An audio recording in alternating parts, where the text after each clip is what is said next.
So is it appropriate for doctors to use social media?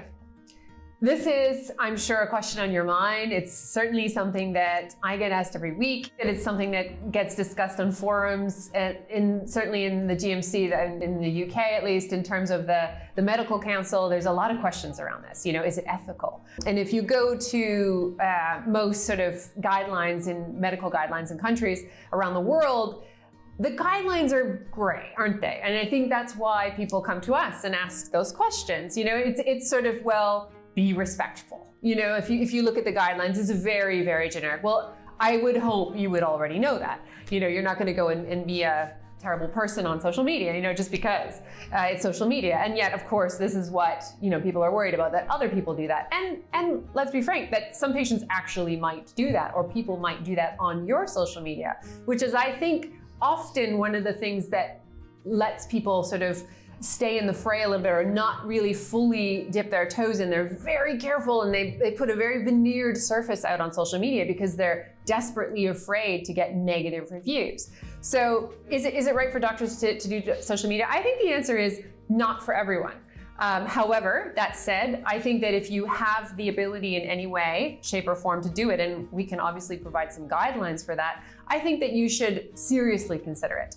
So social media is an opportunity for you to allow people to see the real you as a doctor, the real team as a clinic.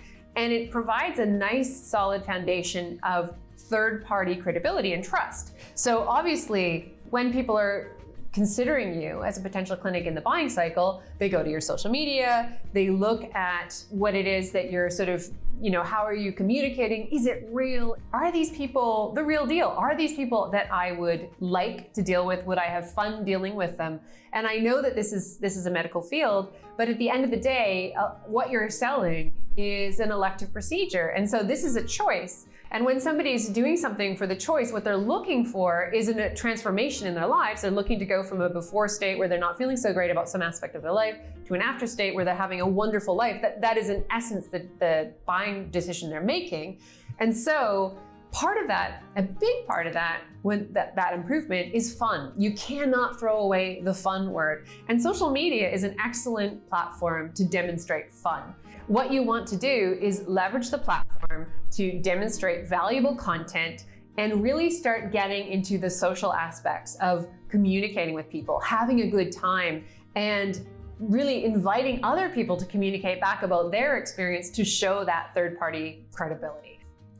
So one of the biggest challenges that people have when it comes to social media is putting themselves out there and fearing making a mistake, and having then that mistake be something that people comment on or people complain about in a public forum where everyone can see.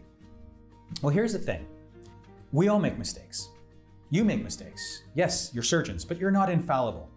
Yes, you're a clinic that aims to deliver perfect service, but people will make mistakes. And so what you have to be ready for is the idea that everyone's making mistakes and everyone's talking about those mistakes anyway. So would you rather be part of that conversation, or would you rather have that conversation take place outside of your awareness? And my argument is you want to be part of that conversation. Think about it this way. If you have a busy waiting room and there's a whole bunch of people there who are waiting to see you, and they've been waiting a long time, and then somebody gets up and says, I'm really, really upset about this. I need to see the manager. I have a complaint. Well, are you going to engage in that conversation in the busy waiting room and have a big row? Well, no, obviously not. So what you want to do then is you want to take that person out of the waiting room and put them into a room and have a conversation with them one-on-one. And that's exactly what you want to do on social media. So I want you to get away from this fear that you're going to have this massive row on social media and fight with all these patients who are going to complain about you. The key thing is to keep it positive, keep it polite, and always, always, always channel anyone who has a complaint about social media with you into a private forum, whether it's a phone call or a Zoom call or a one-on-one messenger, okay? So that is the approach that I have found works really, really well on social media. And people like the fact that you're honest and real enough to acknowledge an error and attempt to fix it, at least momentarily in that moment to try to get the person satisfied so that they can get some kind of amelioration of their problem off site. So that's what I would recommend.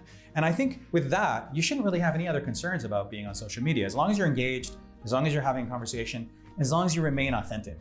People are actually, they're not expecting you to be perfect. They're expecting you to respond, and they're actually judging you on how you respond to that negative review or negative comment on your social media. So if you have somebody who's really active and engaged and on top of it, on top of your social media, and I mean, within a day, commenting back for the good things and the bad things, and people see that you're a really alive, living, breathing clinic, that can really make a positive impression upon somebody when they're considering you in the buying cycle. So I would strongly encourage you that if you have somebody that can act in that way and be on top of your social media, that you should really strongly consider it.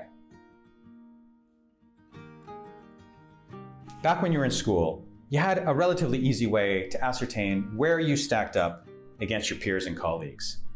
However, now that you're in a practice setting, it's a little bit tougher to know where you stack up, not only against your ideal, but also against your peers and your colleagues. And that's why we created the Premium Practice Score. And if you'd like to take that test, if you'd like to see where you stand up against the best in the world, or perhaps the best for yourself, you're able now to take that and then see where you stack up.